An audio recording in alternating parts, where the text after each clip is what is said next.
my first KPI is the number of new infections during dry off, because this is where you can assess the stress that are experiencing the cows that are moving to transition. Say, well, what's causing mastitis? Maybe it's a lack of immunity. So why is there? Nutrition. So maybe a good KPI would be how much nutrients are the cows eating? Dry matter intake. Yeah, 50% of all the antibiotics we use in dairy cows are used for dry off management. Yeah. So this is where we can do the most economical reduce on antibiotic usage in dry cows. So this is the key steps for the 10 next years in dairy production, is actually the NIFA mobilization close to calving, which is extremely linked to the dry matter intake. And what you see is that you can predict the disease after calving. I want to have those pruniparous cows bred or inseminated as fast as I can and as soon as I can. Fully agree. Perfect. I'm in a hurry to convert that first lactation animal into a second lactation animal that will produce more milk. It's a mistake to try to mess up with in nutrient intake of the animals. At the moment that you start restricting the intake of the cow or the nutrient consumption, just by feeding more straw or diluting the ration, you're creating stress because you're changing the animal from one pen to the other. You're not going to do that in the same pen. So you're already messing up with the immune system. And now the cow is still producing milk. She doesn't know that she's going to be dried. So she still wants to produce milk. She doesn't have the nutrients to do it. She's going to refer to her body reserves, and she's going to use that in the form of NIFA, and NIFA will compromise the immune system. At the moment that you need the most active immune system to fight potential mastitis due to dry off and buildup of milk in the mammary gland. I would ensure that the cow has enough starch so I can trigger an insulin release that will block my NIFA mobilization, and therefore my immune system will work. I will make sure that my cow has enough vitamin E and selenium so my immune system works. And the cow consumes enough protein so she can build the antibodies she needs to fight disease. Just a single moment like pressing stop on a stopwatch. That is the idea behind StopLac, the feed additive that is used today already on more than 1,600 farms, and already more than 30,000 cows have been dried off with this product. And I would like to explain how this works. So we were able to reduce milk yield with 56%. Of course, this is measured in cows in lactation. We explained that by doing this, we can facilitate abrupt dry-off regardless of the milk yield of the dairy cow. As a feed additive, it has no withdrawal time, no antibiotic action. This, of course, leads to less engorgement and an improved animal welfare. And we have the luck today that the researcher that demonstrated the reduced risk of metabolic issues around calving is here today with us to explain a little bit more in detail the research that has been done.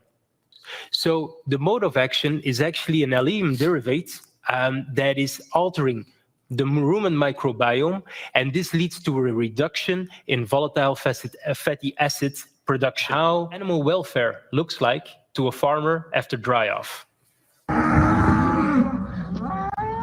So these are the ones we dried off yesterday. All these 32 cows. And then that's one. The one next door is the tubes. They're all balding. Look at these cows, they're not balding at all. Tubes next door. In the beginning, we were not at all testing the drying off effect because it was already confirmed by previous studies. Okay, so we found out that the cows that received the bolus had a quick acidification of the milk with a fast reduction of lactose and fat, which means that the tissue is resolving the production faster than in the control group.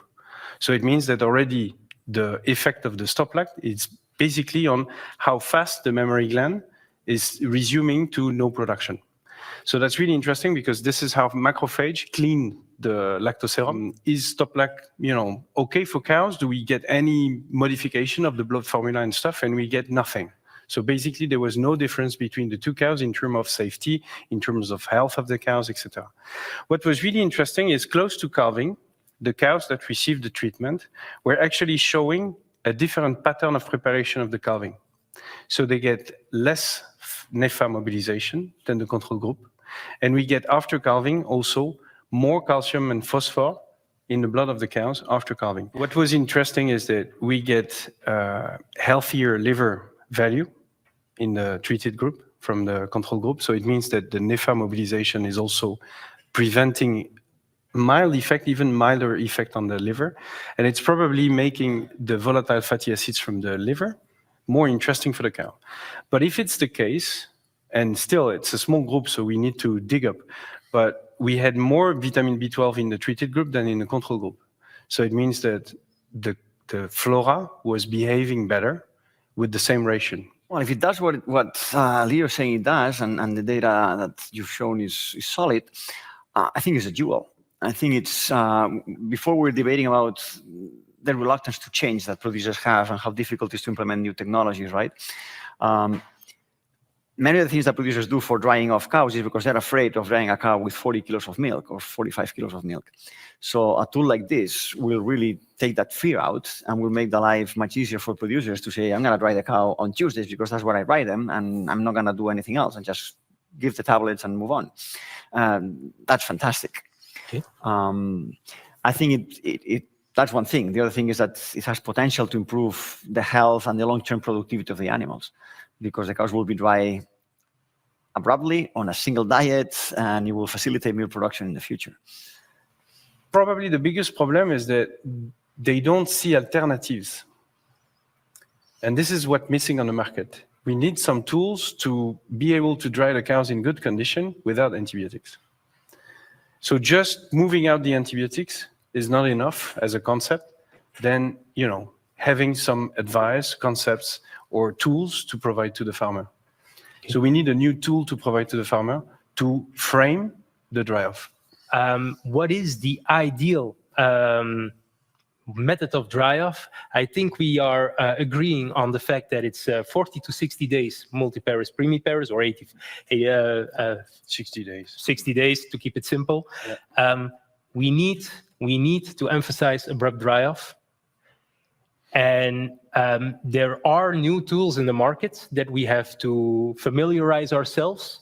And one of these tools is the sponsor of this evening, is StopLac, a new dry-off facilitator that improves the management, because we can keep it simple, the animal welfare, and even the metabolic health at calving.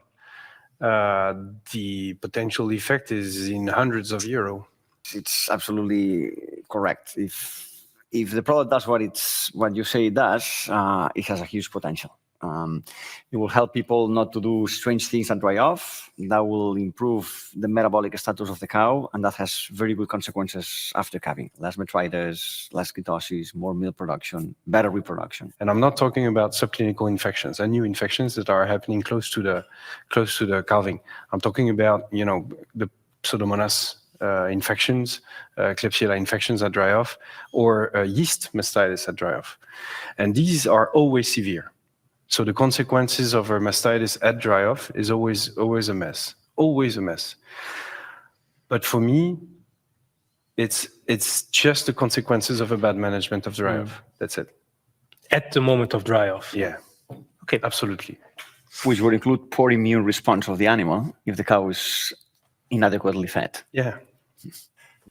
And if you go to microbiological level, the clinical biochemistry of these cows in the trial, we were testing haptoglobin, for example, so early inflammatory markers, LPB, which is a lipopolysaccharide binding protein, which is a sign of disbalance from the feed. And what we see is that there was no consequences of the StopLac use on haptoglobin, so inflammation was nearly non-affected by that.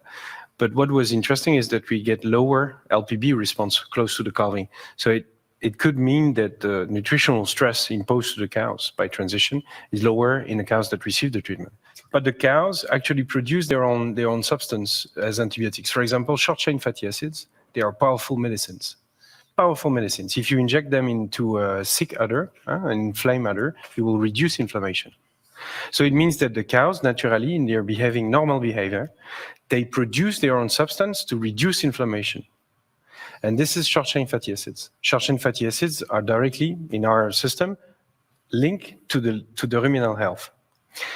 What we believe is that if you enhance the production of short-chain fatty acids by any means, maintaining the production, maintaining the dry matter intake, having a good balance in nutrients, you will enhance the natural anti-inflammatory drugs from the cow.